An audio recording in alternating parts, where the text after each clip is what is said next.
You know when you miss work for a few days, you come back, you may feel a little sluggish. That was essentially the performance of the New Orleans Saints today, and after coming off of a bye week, well, things just weren't going in their favor. Man, what a night in the Palace last night. The Bolton Bears officially grabbed their first district title since 2003. It's been a long time for these ladies, but the season is not over just yet. So of course I had to ask, who's the best quarterback, you or your dad? You know, my dad maybe didn't get to see the greatest side of it on the team side of things when it came to pro sports. Hard life for defensive linemen, but what I did learn is that you always have to read and react. Continuing coverage on COVID-19 as it impacts the sports world, and as of yesterday, things have gotten more surreal. New Orleans Saints head coach Sean Payne came forward. He is the first NFL figure tested positive for the coronavirus. One of the most prominent game changers in the game of football, Mr. Michael Vick, he has made his arrival into Grambling State University not only to speak at the GSU football banquet, but to also inherit some of those rich traditions of the university. And okay, speaking of scoring points, Joe Burrow said we can come out here and drop 40, 56. You seeing that tonight? I do. They'll score 40 points. It's going to be about making sure you stop Trevor Lawrence and don't allow them to. Slow start for NSU, going scoreless in the first 2 innings, but soon picking it up, doing very well at bat offensively, putting together 16 hits on 10 runs. What a great day, because I got brackets on the way. The high school boys prep hoops brackets officially dropped early on this morning, and I am just really excited and happy to announce that a lot of our teams in the area actually are hosting some home games. Now, focusing on the stat sheet, Payne says that he did not expect the game to be so close throughout the entire game.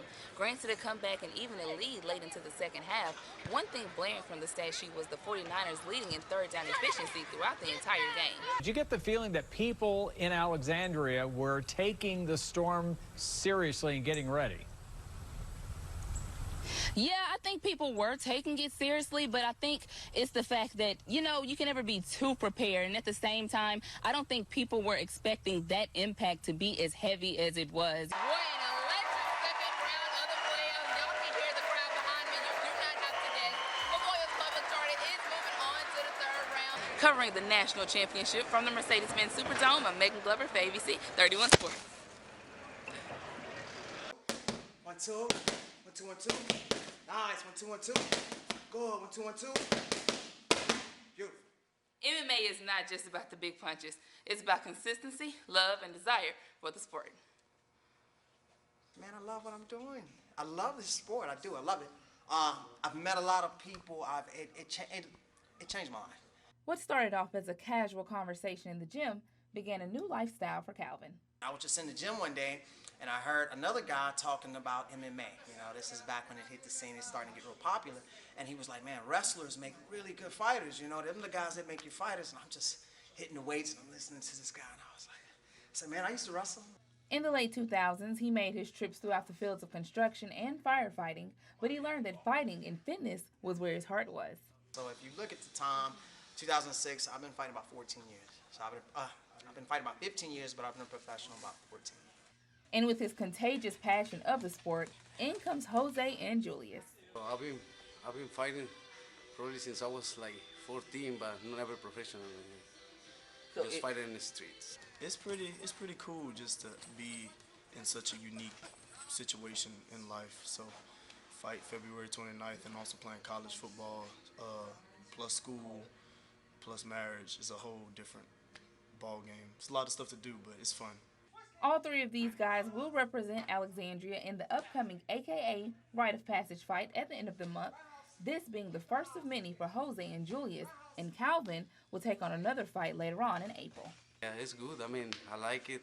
I'm going to keep going for it and see what's going on, see what happens. It feels good to represent Alexandria too, you know. I've been here half of my life, so I love it.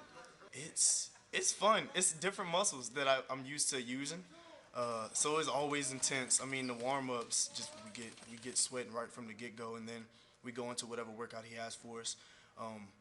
The fighting, just doing the rounds on rounds, and the wrestling and jiu-jitsu over and over again. It's very intense because you also got to use your mind. Granted, mixed martial arts is seen as entertainment, it's so much more. The desire will allow someone to learn, but the passion will allow someone to grow. You can look at fight in a negative way, you could, just like you could anything else on this planet. But if you have the heart to look for the good in anything, in MMA you will find it. And when you find it, you grow to love it. And once you grow to love it and the people around you grow to love them too.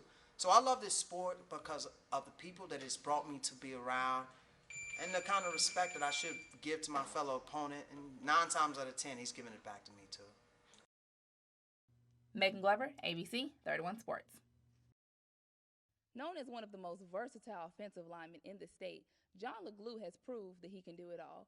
From playing both tackles, guards, center, and long snapper, he's officially made his path to the NFL. There's not a better example to young athletes out there. You know, anything is possible.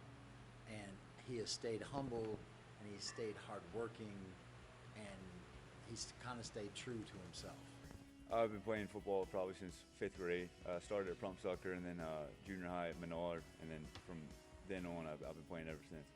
After the NFL draft in April, hanging on to his faith, John got the call. The whole day was super nerve-wracking. Once I got the call, it was a huge sign of relief. My agent had told me to not stress about it. I'm going to have the opportunity to play, and I was blessed to have a few calls from different teams, and the Denver Broncos gave me a great opportunity, and I've just been taking advantage of it ever since. A native of Alexandria, John was an all-star at Holy Savior Menard playing football, baseball, and basketball.